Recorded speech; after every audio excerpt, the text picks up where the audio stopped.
इस वीकेंड पर हमने हावर्ड मार्क्स द्वारा लिखी ये बुक पढ़ी जिसका title the most important thing uncommon sense for the thoughtful investor है। उन लोगों के लिए जिन्होंने हावर्ड मार्क्स के बारे में नहीं सुना है, वो ओक ट्री कैपिटल मैनेजमेंट के को फाउंडर तथा को चेयरमैन हैं, जिसके जरिए $160 बिलियन से अधिक की एसेट मैनेज करते हैं। हावर्ड मार्क्स का स्पेशलाइजेशन डिस्ट्रेस्ड सिक्योरिटीज में है और उनके फंड्स ने 19% सालाना का post fees long term returns produce किया है। अब हावर्ड मार्क्स को इन्वेस्टमेंट कम्युनिटी में उनके मेमोज के लिए सराहा जाता है, जिसमें इनकी इन्वेस्टमेंट स्ट्रैटेजी और इकोनॉमी में उनकी इनसाइट्स की गहरी जानकारी शामिल है और उन्हें ओक ट्री वेबसाइट पर पब्लिकली पोस्ट किया जाता है। वास्तव में उनकी राइटिंग्स की इतनी इज्जत की जाती है कि वॉरेन बफेट ने कहा, जब मैं हावर्ड मार्क्स के मेमोज अपने मेल में देखता हूं तो सबसे पहले मैं उन्हीं को खोलता हूं और पढ़ता हूं। मैं हमेशा उनसे कुछ ना कुछ सीखता हूं और इसलिए इस वीडियो में हमने एक या दो नहीं बल्कि 10 महत्वपूर्ण चीजें हावर्ड मार्क्स की किताबों और उनके मेमो से पिक की हैं। इसके अलावा हमने पॉडकास्ट एपिसोड्स और आर्टिकल्स जिनके लिंक इस वीडियो के डिस्क्रिप्शन में देखे जा सकते हैं, जैसे कुछ अन्य मटेरियल्स भी शामिल हैं। तो आइए शुरू करते हैं।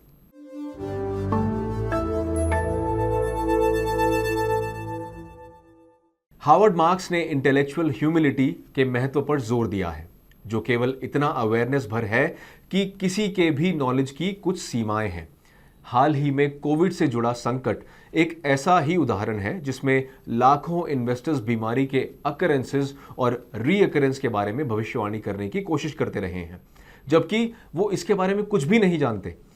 अपनी बुक में हावर्ड मार्क्स इन्वेस्टर्स को ये एक्सेप्ट करने की सलाह देते हैं कि वो भविष्य को नहीं देख सकते और उन्हें खुद को ज्यादातर उन चीजों को रिस्ट्रिक्ट करने तक ही सीमित रखना चाहिए जो उनके पावर के भीतर है।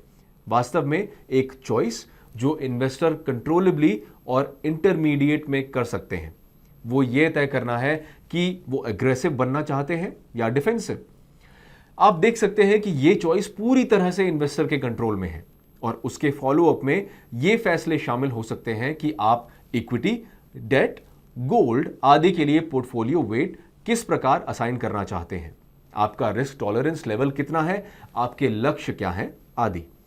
सीधे शब्दों में कहा जाए तो अपने पैसे, अपने टाइम और अपनी एनर्जी को उन सिनेरियोज तथा एसेट में इन्वेस्ट करने का लक्ष्य बनाएं जो आपके कंट्रोल में है।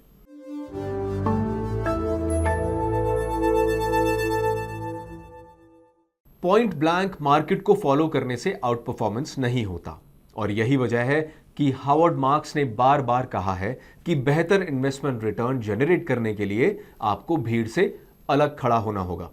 इसका मतलब यह हो सकता है कि उन स्टॉक्स पर एक इन्वेस्टमेंट थीसिस तैयार करना जिसका एनालिस्ट द्वारा फॉलो नहीं किया जा रहा, अनपॉपुलर, अंडर अप्रिशिएटेड और आउट ऑफ फेवर सिक्योरिटीज की जांच करना, कंट्रोवर्शियल और डरावने दिखने वाले इन्वेस्ट अवसरों पर विचार करना, विशेष सिचुएशन में इन्वेस्ट करना, डिस्ट्रेस्ड सेक्टर्स में इन्वेस्ट करना आदि। बेशक ये अप्रोच प्रैक्टिस और सिंपल लग सकता है, पर प्रैक्टिस में काफी मुश्किल है क्योंकि इसके लिए आपको काफी रिसर्च करना पड़ सकता है और इससे भी अधिक महत्वपूर्ण बात यह है कि कंसेंसस को रिजेक्ट करना कभी भी आसान नहीं होता। वास्तव में झुंड को फॉलो न करना बहुत कठिन होता है।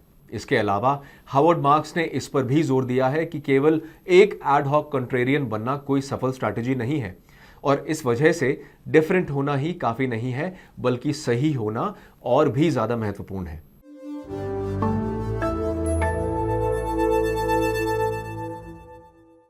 Margin of safety value investor के बीच एक प्रमुख कॉन्सेप्ट है जब वो अंडर वैल्यूड सिक्योरिटीज की खोज कर रहे होते हैं।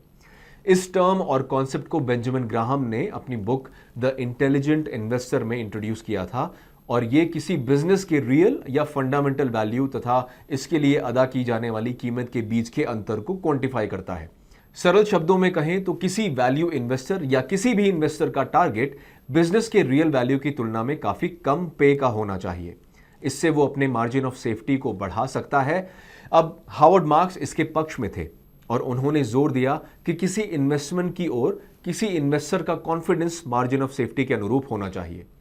निश्चित रूप से मार्जिन ऑफ सेफ्टी जितना अधिक होगा, आपके इन्वेस्टमेंट की सफलता के चांसेस उतना अधिक ही होंगे और इसलिए उस स्टॉक में इन्वेस्ट करने के कॉन्फिडेंस का आपका लेवल भी उतना अधिक होना चाहिए।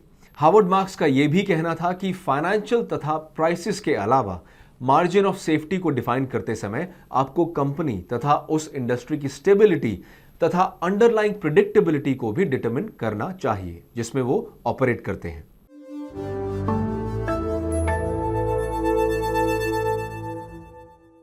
हमारे लैपटॉप और मोबाइल फोन पर आसानी से अवेलेबल डेटा, चार्ट, रिपोर्ट्स तथा न्यूज के साथ किसी इन्वेस्टर के लिए आज की दुनिया में इंफॉर्मेशन एज रखना बहुत मुश्किल हो जा रहा है।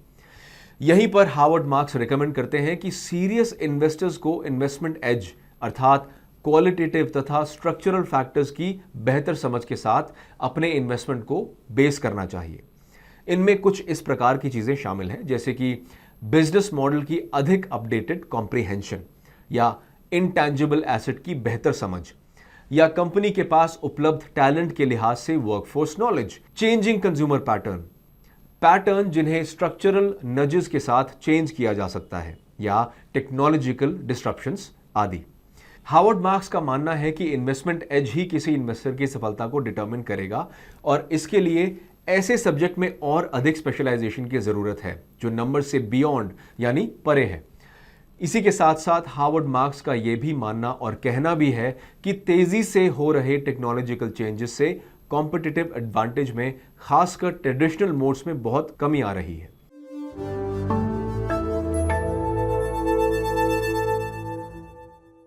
हार्वर्ड मार्क्स के अनुसार रिस्क का मतलब वॉलेटिलिटी नहीं है जैसा कि फाइनेंस के कई प्रोफेसर कोट करते हैं। इसके बजाय रिस्क के कॉन्सेप्ट को उस संभावना के लिहाज से देखा जाना चाहिए जिसमें कोई इन्वेस्टर अपना इनिशियल इन्वेस्टमेंट गंवा सकता है। अपनी बुक में हार्वर्ड मार्क्स ने नुकसान से बचने के महत्व की वकालत की है। वास्तव में उन्होंने यहां तक कहा है कि अगर हम लूजर से बचेंगे तो विनर खुद का ख्याल रखेंगे। अब रिस्क से बचने के जरिए लॉस से बचा जा सकता है, लेकिन अगर कोई ऐसा करता है तो उसके रिटर्न से भी बच जाने के चांसेस हैं। इसकी जगह हार्वर्ड मार्क्स ने रिस्क को कंट्रोल करने की वकालत की है जिसे कई प्रकार से किया जा सकता है, जैसे मल्टीपल क्लासेस में अपने एसेट को डाइवर्सिफाई करना, पेरियोडिकली उनकी रीबैलेंसिंग करना, अपने रिस्क टॉलरेंस का रिस्पेक्ट करना, एक लॉन्ग टर्म होराइजन रखना, अपने इन्वेस्टमेंट को लक्ष्य के साथ लिंक करना, ग्लोबली सोचना, एसेट एलोकेशन आदि। दूसरे शब्दों में हार्वर्ड मार्क्स उसी लैंग्वेज में बात कर रहे हैं जिसमें हम कुछ समय से अपने इन्वेस्टर्स से यूट्यूब चैनल पर बात कर रहे हैं और ईटी मनी जीनियस पोर्टफोलियोज के साथ हमारे इन्वेस्टर्स के लिए एग्जीक्यूट कर रहे हैं। आप देखें कि जीनियस वो सभी कुछ करता है जिसे एक इंटेलिजेंट इन्वेस्टिंग फ्रेमवर्क को करने की जरूरत है, जिससे कि आपके और मेरे जैसे इन्वेस्टर बिना किसी एक्टिव इंटरवेंशन के अधिक रिटर्न कमा सकें, काफी कम वॉलेटिलिटी के साथ और पूरे डाउनसाइड प्रोटेक्शन के साथ उन्हें रेगुलर बना सके।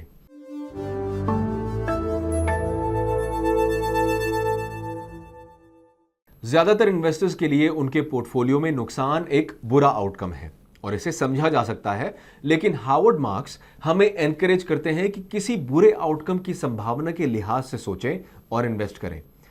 आप समझें कि वो क्या कह रहे हैं। वो ये है कि किसी जोखिम वाले इन्वेस्टमेंट में मान लीजिए कि किसी माइक्रो कैप स्टॉक में या किसी स्टार्टअप में एक एंजल इन्वेस्टर्स के रूप में निवेश करते समय आपको 100 गुना रिटर्न पाने से लेकर 100% तक कैपिटल में नुकसान होने तक विचार करने की जरूरत है, जिससे कि रिवॉर्ड रिस्क रेशियो की अच्छी समझ प्राप्त हो सके और कहीं इसी रेंज के भीतर वो बड़े अवसर प्राप्त हो सकते हैं।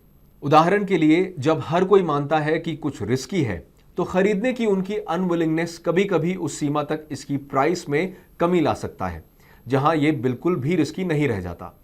इसके लिए इन्वेस्टर्स को कुछ तैयारी करने की जरूरत होती है, जिसे इसकी संभावनाओं के साथ एक्सपेक्टेड आउटकम की मैपिंग करने के जरिए आसानी से किया जा सकता है। इसलिए अगर अगली बार आप किसी इन्वेस्टमेंट या सिनेरियो को देखते हैं तो यह जरूर समझें कि इसमें से कितना संभव है, कितना प्लॉजिबल है और किस सीमा तक ये प्रोबेबल है।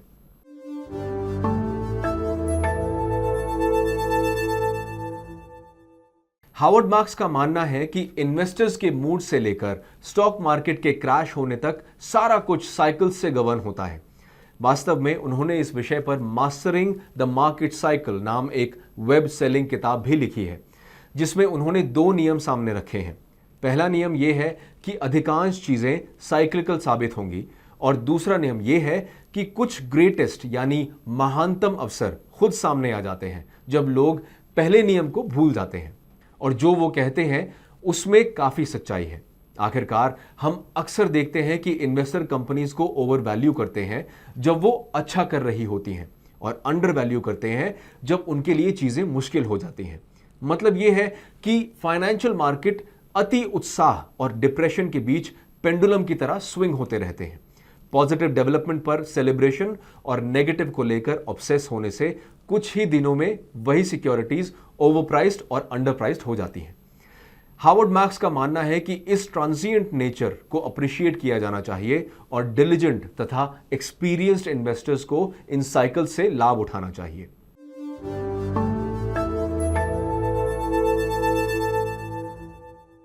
इन्वेस्ट करने में सबसे बड़ी गलती इंफॉर्मेशनल या एनालिटिकल नहीं होती, बल्कि नेचर में ज्यादा व्यवहार से जुड़ी होती है। आज हर एक इन्वेस्टर को समान और बहुत सारी इंफॉर्मेशन का एक्सेस है। महत्व यह रखता है कि कोई व्यक्ति डेटा और ओपिनियन की इस लगातार आ रहे बहुत बड़े फ्लो पर कैसे रिएक्ट करना पसंद करता है। हार्वर्ड मार्क्स अक्सर कहते हैं कि यह स्विंग है, जिसे हमने साइकिल्स पर पिछले सेक्शन में समझा है, कि जो लोगों को सबसे बड़ी परेशानी में डाल देती है जब कोई इन्वेस्टर गलत समय पर गलत दिशा में स्विंग करने लगते हैं। इस कॉन्टेक्स्ट में वो लालच और एंथुजियाज्म की ओर इशारा कर रहे होते हैं, खासकर जब मार्केट हाई और प्राइसी होते हैं। इसके अलावा हार्वर्ड मार्क्स अक्सर इनके बारे में चर्चा करते हैं। हर्ड बिहेवियर के खतरे, ये फैक्ट कि रिटेल इन्वेस्टर जटिल सौदों में लास्ट आते हैं, ओवर कॉन्फिडेंस की गलती, एक कांस्टेंट के रूप में रिस्क अवर्जन न रखने का महत्व, और हिस्ट्री से सबक न लेना। वास्तव में इस अंतिम पॉइंट पर उन्होंने पॉडकास्ट में कुछ कहा जो मुझे बहुत कैची लगा। उन्होंने कहा, इतिहास अपने को रिपीट नहीं करता, ये राइम करता है। इसके लिए इन्वेस्टर के रूप में हमेशा याद रखें कि कुछ महीने पहले या कुछ साल पहले हमें क्या परेशानी हुई, और अपने बिहेवियर को इससे बचने या इससे भी अच्छा ये कि इसका लाभ उठाने के लिए ट्रेन करें।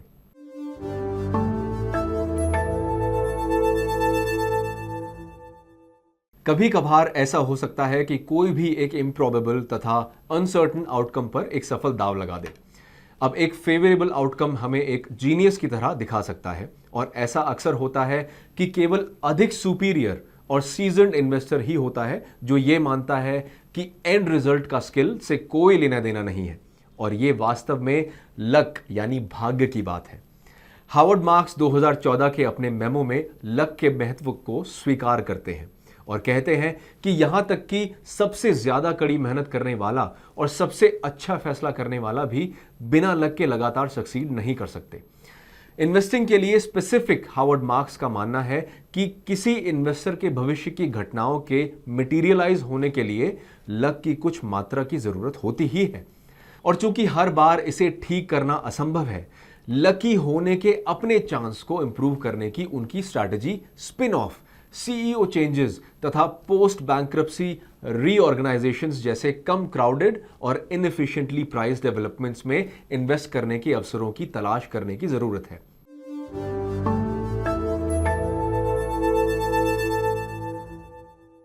हार्वर्ड मार्क्स का तर्क है कि इन्वेस्ट करना सिंपल है लेकिन आसान नहीं है, और वो इस प्रीमाइज को 3 एसेंशियल टास्क्स में बताते हैं। पहला, कंपनीज और इंडस्ट्री के बारे में औरों से अधिक जानने के लिए बहुत अधिक मेहनत करें। दूसरा, अपनी भावनाओं को काबू में रखें, और तीसरा, एक कॉन्ट्रेरियन और काउंटर साइक्लिकल तरीके से बिहेव करें। हमने कुछ अन्य सुझावों, टिप्स और स्ट्रैटेजी जिन्हें हार्वर्ड मार्क्स ने अपने कई लेखों तथा इंटरव्यूज में सामने रखा है, के साथ साथ इस वीडियो में दिए गए प्रत्येक पॉइंट को पढ़ा है। जैसे ही आप ये वीडियो पूरा देख लेते हैं, मैं आपको हार्वर्ड मार्क्स की कुछ वीडियो देखने के लिए रेकमेंड करूंगा, और अगर आपके पास टाइम है तो उनके मेमोज को जरूर पढ़ें, जो बिगिनर तथा एडवांस इन्वेस्टर दोनों के लिए एक ट्रेजर ट्रोव है। हम इस वीडियो को हार्वर्ड मार्क्स के सरल अनकॉम्प्लिकेटेड कोट के साथ खत्म करना चाहेंगे, जो एक ही लाइन में उनकी फिलॉसफी को एक्सप्लेन करती है, जो इस प्रकार है: किसी पोर्टफोलियो को इंटेलिजेंट तरीके से बनाने के प्रोसेस में बेस्ट इन्वेस्टमेंट बाय करना, कम परफॉर्म करने वाले को बेचकर उसके लिए जगह बनाना और सबसे बुरी स्थिति से दूर रहना शामिल है।